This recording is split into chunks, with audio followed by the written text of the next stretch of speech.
ఇటీవల డిఎస్సి ఉద్యోగ కల్పన sports quota మీద వివాదాలు చెలరేగినాయి. దానికి సంబంధించి సంబంధిత అధికారులు ఎంతటి వివరణ ఇచ్చినా కానీ పదే పదే ప్రతిపక్షం జగన్మోహన్ రెడ్డి గారు విషయం చిమ్ముతూనే ఉన్నారు. అభూత కల్పనలో అసత్య ప్రచారాలు చేస్తూనే ఉన్నారు. దానికి ఒత్తాసుగా దురదృష్టకరమైన విషయం ఏంటంటే విజయ్ కుమార్ గారు అని ఒక మాజీ ఐఏఎస్ గారు ఆయన కూడా వంతపడుతూ ఉన్నారు. ఇంకా ఆయన ఒక అడుగు ముందుకేసి స్పోర్ట్స్ కోటాలో కమ్మ అని పేరుంటే చాలా వాళ్ళకి ఉద్యోగం ఇచ్చేసుకున్నారు అని చెప్పేసి మాట్లాడతాం. అలాగే వైఎన్ఆర్ ఎంత దారుణం అండి మీరు. అసలు ఎన్నాళ్ళు ఇలాగా అసలు ఏంటి మీకు ఏదన్నా నాకు అస్వస్థత చేకూరిందా ఏంటి, అస్వస్థత కలిగిందా ఏంటి? కమ్మ సామాజిక వర్గం మీద పడి ఏడవమని మీకు ఎవరన్నా చెప్పారా, లేకపోతే మీ అంతటి మీరే ఏడుస్తున్నారా అనేటువంటిది అర్థం అవట్లేదు. ఒకనొకప్పుడు విజయ్ కుమార్ గారు కమ్మ సామాజిక వర్గం గురించి నేర్చుకోవాలి ఇలాంటి మాటలు మాట్లాడి ఒక సందర్భంలో ఆయన ఏమన్నారంటే కమ్మ కులం వారు కష్టపడే తత్వం, పారిశ్రామిక నైపుణ్యం ఇలాంటి వాళ్ళ నుంచి నేర్చుకోవాలి ఇలాంటి మాటలు మాట్లాడారు. అప్పుడు బాగా కనిపించి ఇప్పుడు బాగా కనిపించకపోవడం కారణం ఏంటండి?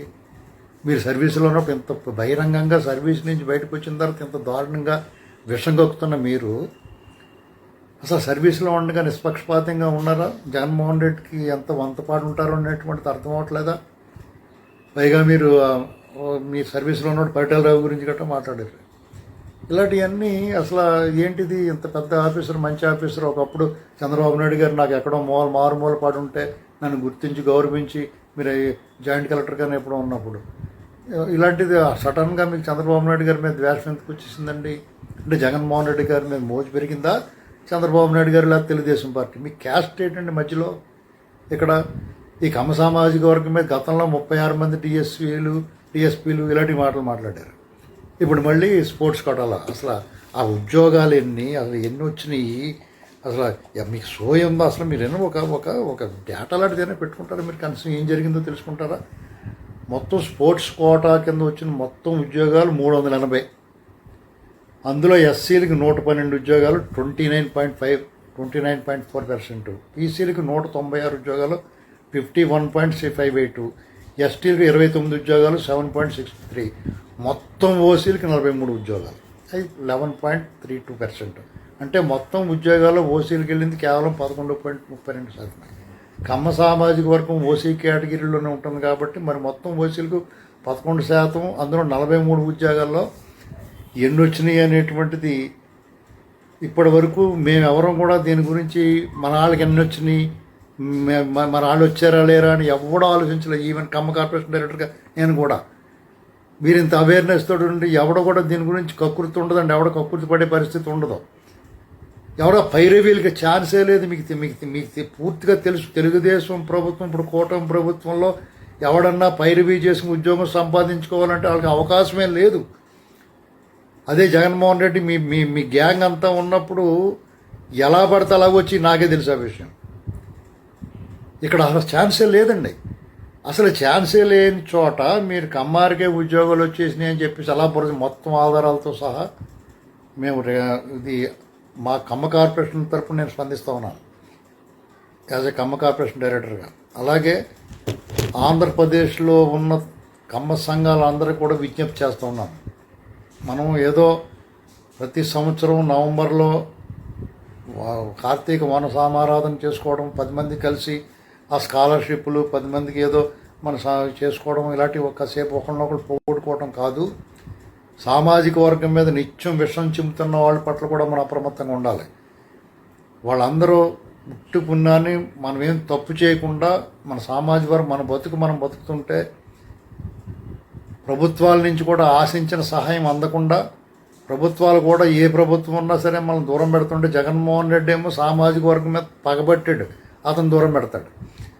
ఇప్పుడున్న కూటమి ప్రభుత్వం ఏమో అపనిందలు వచ్చేస్తాయేమో దూరం పెడతారు. ఇలాంటి పరిస్థితుల్లో ఎవరికి కాకుండా పోతున్నాం. మనం బతుకుతున్నాం, హాయిగా కష్టపడతాం ఒకళ్ళు ఆశించకుండా.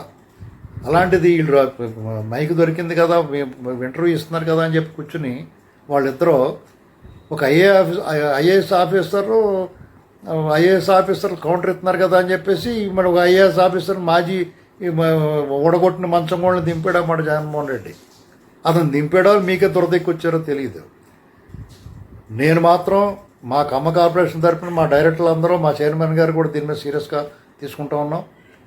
మా కమ్మ వెల్ఫేర్ అండ్ డెవలప్మెంటే కాకుండా మా మీద పడే అపప్రదం తొలగించుకునే బాధ్యత కూడా మా మీద ఉంది. మా మీద దుష్ప్రచారం చేస్తే తిప్పుకొట్టాల్సిన బాధ్యత కూడా మా మీద ఉంది. మేము వాళ్ళకి అభివృద్ధికి వెల్ఫేర్కి మేమేం నిధులు, ప్రభుత్వం ఆర్థిక సంక్షోభంలో నిధులు ఎలాగమ్మా సమకూర్చలేం. కనీసం మా మీద పడి నిందలో అపనిందలో వీటిని తిప్పుకొట్టడానికైనా మా వంతు ప్రయత్నం మేము చేస్తాం. అలాగే కమ్మ సంఘాలందరూ కూడా కలిసి రావాలి. వారు కూడా వారి ప్రాంతాల్లో వీరి మీద కేసు నమోదు చేయాలి. మేము కూడా కేసు నమోదు చేస్తున్నాం. లీగల్గా వెళ్ళదలుచుకున్నాం. మేము దుర్భాషలాడడం, దూషించం, మిమ్మల్ని నిందించాల్సిన అవసరం మాకు లేదు. ఏదైనా సరే చట్ట ప్రకారం లీగల్గా పోదలుచుకున్నాం. ఇక ముందు ఎవరైనా సరే ఇలాగ మాట్లాడితే ప్రతి వాళ్ళకి స్పందన ఉంటుంది. మీ స్థాయికి తగ్గట్టుగానే స్పందన ఉంటుంది అనేటువంటి గుర్తుపెట్టుకోవాలి. దయచేసి అర్థం చేసుకోండి మా ఆవేదన. మేము నిజంగా కనుక అటువంటి పక్కదారిలో ఉండి మేము లబ్ధి పొందితే మీరు ఒక మాట అన్నా దానికి ఒక అర్థం ఉంటుంది. ఉట్టి పుణ్యాన్ని మాకేం లబ్ధి, మేము అసలు ప్రయత్నమే చేయం. అటువంటి దానికి మీరు ఇలా మా మీద దుష్ప్రచారం చేస్తా ఏదో మా భుజం మీద తుపాకీ పెట్టి ప్రభుత్వాన్ని కాల్చాలనుకుంటే కనుక అది సాగనివ్వం, గుర్తుపెట్టుకోవాలి.